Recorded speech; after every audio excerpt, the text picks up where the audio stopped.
नमस्कार दोस्तों, मैं अंकुर उपाध्याय स्वागत करता हूं आप सभी का एक बार फिर से अपनी नई वीडियो में।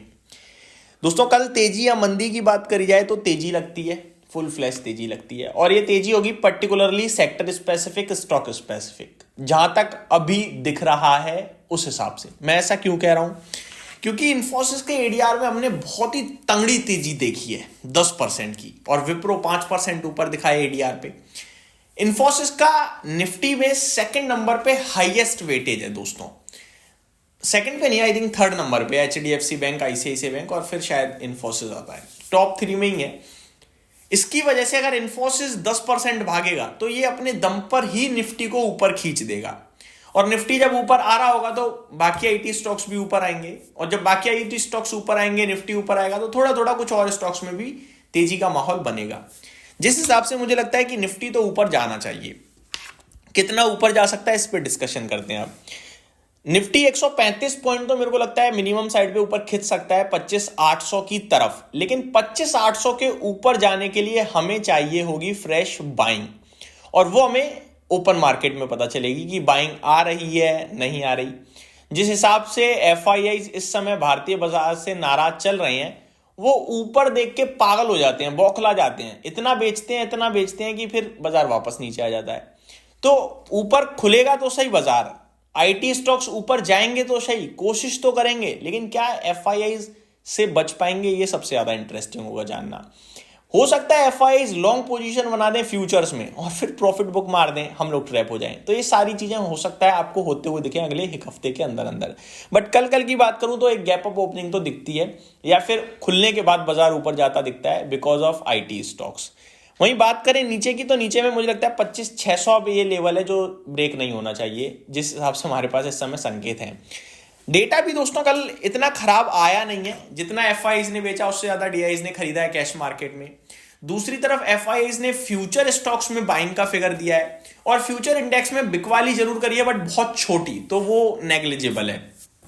ठीक है जी, तो ये तो क्या आपके लिए निफ्टी का डेटा। अब आ जाते हैं हम आप सभी के साथ स्टॉक स्पेसिफिक। भरपूर एक्शन होगा। पहले मैं आपको बताना चाहूंगा कुछ स्टॉक जो रिजल्ट्स के दम पर रिएक्ट करेंगे।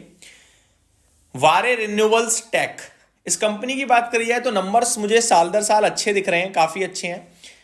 अगर बात करें दोस्तों डेन नेटवर्क्स के, तो इसके नंबर्स काफी खराब हैं। आनंद राठी स्टॉक ब्रोकर की बात करी जाए तो नंबर्स अच्छे हैं। आईसीआईसीआई एएमसी की बात करी जाए तो नंबर्स अच्छे हैं। एचडीबी फाइनेंशियल सर्विसेज की बात करी जाए तो नंबर पॉजिटिव साइड पे ही है। इन्फोसिस तो मतलब हो सकता है ये स्टॉक ऑफ द डे बनेगा। एमआरपीएल मेरे को बहुत सुपर नंबर लगे, और मेरा मानना यह है कि ये स्टॉक रडार पे रखना चाहिए। साथ ही साथ चेन्नई पेट्रो भी रडार पे रखना चाहिए। जिस हिसाब से इसने नंबर पोस्ट करे हैं, लग रहा है कि ये दोनों कुछ बड़ा करने की तैयारी में है। अगला स्टॉक है एचडीएफसी एएमसी। ओपन मार्केट में इसके तो रिजल्ट्स आ गए थे आपके 14 तारीख को, तो ये भी ठीक ही है। आगे बात करें दोस्तों कौन से स्टॉक है जो हमें वॉच करने हैं और क्लोजली, तो जियो फाइनेंशियल सर्विसेज है, ये भी हमें वॉच करना है। HDFC life insurance, 361 wealth, LNT technologies, angel one, ये स्टॉक्स भी हैं जो हमें रडार पे रखने हैं कल के लिए। अब सवाल उठता है दोस्तों, जो ग्लोबल ट्रिगर्स चल रहे हैं उसके दम पर क्या? तो प्रेसिडेंट ट्रंप अपने आप में बड़ा इंपॉर्टेंट रोल प्ले करते हैं। वो क्या बोल दें क्या ना बोल दें, वो सब देखना समझना हमारे लिए बड़ा इंटरेस्टिंग होता है।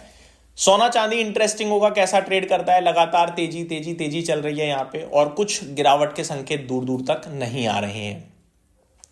एफआईआईज की सेलिंग का फिगर रुकेगा नहीं रुकेगा वो देखना इंटरेस्टिंग होगा, और डीआईज खरीद रहे हैं, कितना खरीदेंगे वो देखना भी इंटरेस्टिंग होगा।